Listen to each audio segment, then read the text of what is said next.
देवी के दुर्गा सप्तशती के 8वें अध्याय के मैं पाठ करके आप लोगों को सुनाऊंगी और बहुत ही लाभकारी पाठ है। इसको आप लोग श्रवण कीजिए।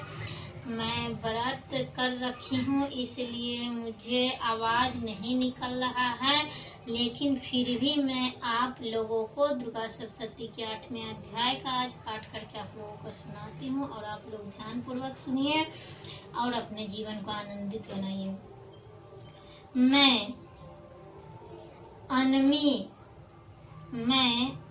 अनिमा यादि सिद्धिमयी किरणों से प्रवृत्ति भवानी का ध्यान करती हूँ। उनके शरीर का रंग लाल है, नेत्रों में करुणा लहरा रही है तथा हाथों में पास अंकुश बाण धनुष शोभा पाते हैं। ऋषि कहते हैं, चंड और मुंड नामक दैत्यों के मारे जाने तथा बहुत सी सेना का संहार हो जाने पर दैत्य राजा प्रजापति शुंभ के मन में बड़ा क्रोध हुआ और उसने दैत्यों की संपूर्ण सेनाओं का युद्ध के लिए कुछ सेना की आज्ञा दी। वह बोला, आज उतायुध नामक 86 दैत्य सेनापति अपनी सेनाओं के साथ युद्ध के लिए प्रस्थान करे। अम्बु नाम वाले दैत्य के 84 सेना नायक अपनी बहिन से घिरे हुए यात्रा करे। 50 कोटिवर वीर कुलों के 100 ध्रुम कुल के असुर सेनापति मेरी आज्ञा से सेना सहित कूच करे। काल का दहर्त मौर और काल के असुर भी युद्ध के लिए तैयार हो मेरी आज्ञा से तुरंत प्रस्थान करे।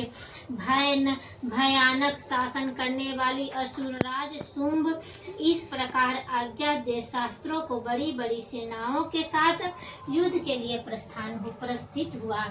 उसकी अत्यंत भयंकर सेना यदि देख चंडिका ने अपनी धनुष की टंकार से पृथ्वी और आकाश के बीच भाग गूंज दिया। राजन तदंतर देवी के सिंह ने भी बड़े जोर से दहाड़ना आरंभ किया।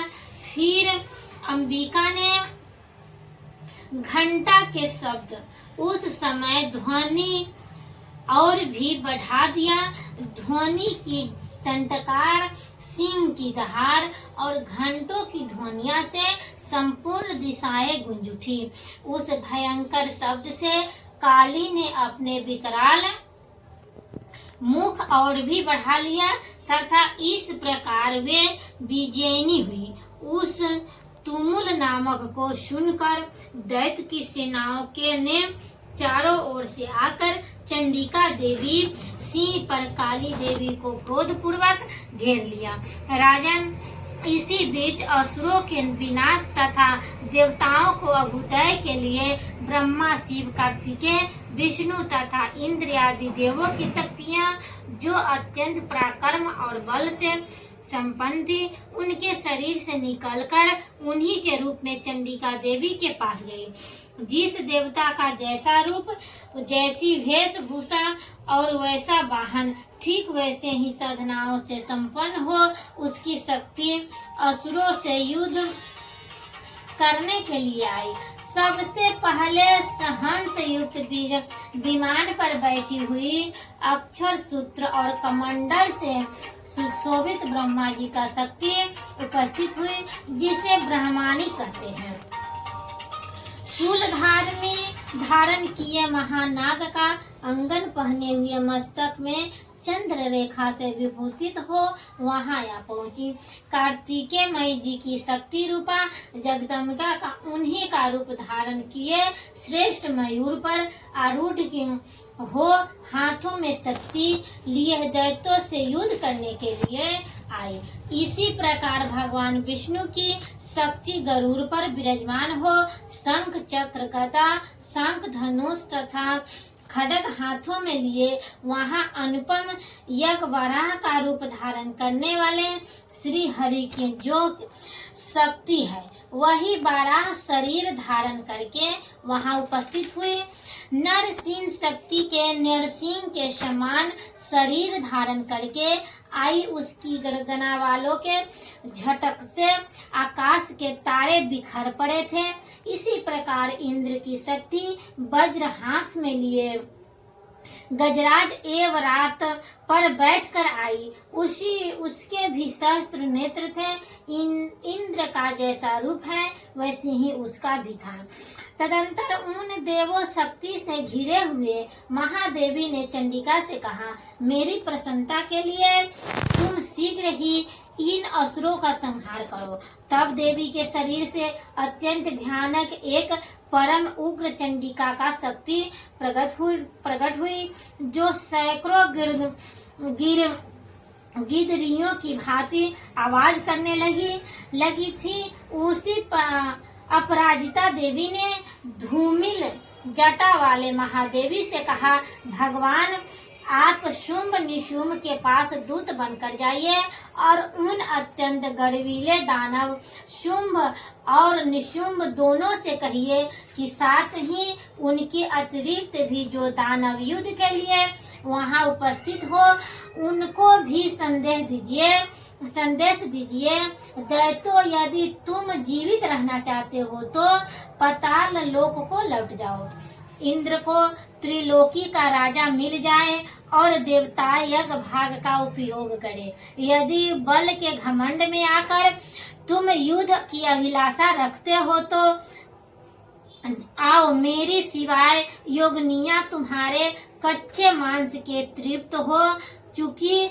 उस देवी ने भगवान शिव को दूत के कार्य में नियुक्त किया था, इसलिए वहां शिव दूती के नाम से संसार में विख्यातिया हुई। वे महादेवी भी भगवान शिव के मुंह से देवी के वचन सुनकर क्रोध में भर गए और वहां कात्यायनी विराजमान थी। उस ओर बढ़े। तदंतर वे दैत्य आकर्ष में भरकर पहले ही देवी के ऊपर बाण शक्ति और सृष्टि आदि अस्त्रों की वृष्टि करने लगे। तब देवी ने भी खेल में धनुष टंडकार और उससे छोड़े हुए बड़े बड़े बाणों द्वारा दैत्यों की चलाए हुए बाण शूल शक्ति और फरसों को काट डाला। फिर काली उनके आगर शत्रुओं को शूल प्रहार से विदीर्ण करने लगी और खटवाई से उनका कचूमर निकालती हुई रणभूमि में विचरने लगी।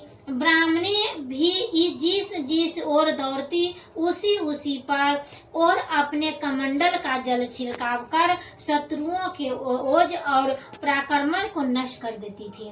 महेश्वरी ने भी शूल से तथा वैष्णवी ने भी चक्र से और अत्यंत क्रोध में भरी हुई कुमारी कार्तिकेय की शक्ति से दैत्यों का संहार आरंभ किया। इंद्र शक्ति के वज्र प्रहार से विदीर्ण हो सैकड़ों दैत्य दानव रक्त धारा बहाते हुए पृथ्वी पर सो गए। बराही शक्ति ने कितनों की अपनी थुथुन से मार कर नष्ट किया। दाढ़ों के अग्रभाग से कितनों की छाती से छेद डाली तथा कितनों ही दैत्य के उसके चक्र की चोट से विदीर्ण होकर गिर पड़े। नरसिंही भी दूसरे महादैत्यों को अपने नखों से विदीर्ण करके खाती हुई सिंहनाद से दिशाओं एवं आकाशों को गुंजाती हुई युद्ध क्षेत्र में विचरने लगी। कितने ही असुर दूत देवी के प्रचंड अट्टहास से अत्यंत भयभीत हो पृथ्वी पर गिर पड़े और कितने गिरने पर उन्हें शिव दूती ने उस समय अपना ग्रास बना लिया। इसी प्रकार क्रोध में भरे हुए मातृगणों को नाना प्रकार के उपयोगों से बड़े बड़े असुरों का मर्दन करते देख दैत्य सैनिक भाग खड़े हुए। मातृगणों से पीड़ित दैत्यों को युद्ध से भागते देख रक्त बीज नामक महादैत्य क्रोध में भरकर युद्ध करने के लिए आया। उसके शरीर से जब रक्त की बूंद पृथ्वी पर गिरती तब उसी के समान एक महान शक्तिशाली एक दूसरा महादैत्य पृथ्वी पर पैदा। महासुर रक्त बीज के हाथ में गदा लेकर इंद्र शक्ति के साथ युद्ध करने लगा। तब इंद्रिय ने अपने वज्र के रक्त बीज को मारा। वज्र से घायल होने पर उसके शरीर से बहुत सारा रक्त चूने लगा और उसने उसी के समान रूप तथा पराक्रम वाली योद्धा उत्पन्न होने लगे। उसी के शरीर से रक्त जितनी बूंदे गिरी उतने ही पुरुष उत्पन्न हो गए। वे सब रक्त बीज के समान ही वीर्यवान, बलवान तथा पराक्रमी थे। रक्त के उत्पन्न होने वाले पुरुष भी अत्यंत भयंकर अस्त्र शस्त्रों का प्रहार करते हुए वहां मातृगणों के साथ घोर युद्ध करने लगे। पुनः वज्र के प्रहार से जब उसका मस्तक घायल हुआ तब रक्त बहने लगा और उसी से हजारों पुरुष उत्पन्न हो गए। वैष्णवी ने युद्ध में रक्त बीज पर चक्र का प्रहार किया तथा इंद्रिय ने उस दैत्य सेनापति को गदा से चोट पहुंचाई। वैष्णवी के चक्र से घायल होने पर उसने शरीर से जो रक्त बहा और उससे जो उसी के बराबर आकार वाले सहस्त्र महादैत्य प्रकट हुए, उनके द्वारा संपूर्ण जगत व्याप्त हो गया। कमारी ने शक्ति के वाराही ने खड्ग से और महेश्वरी ने त्रिशूल से महादैत्यों को रक्त बीज को घायल किया। क्रोध में भरे हुए उस महादैत्य रक्त बीज ने भी गदा से तभी मातृ शक्ति योर पर पृथक पृथक प्रहार किया। शक्ति और शूल आदि से अनेक बार घायल होने पर जो उससे शरीर से रक्त की धारा पृथ्वी पर गिरी उससे भी नीचे ही सैकड़ों असुर उत्पन्न हुए।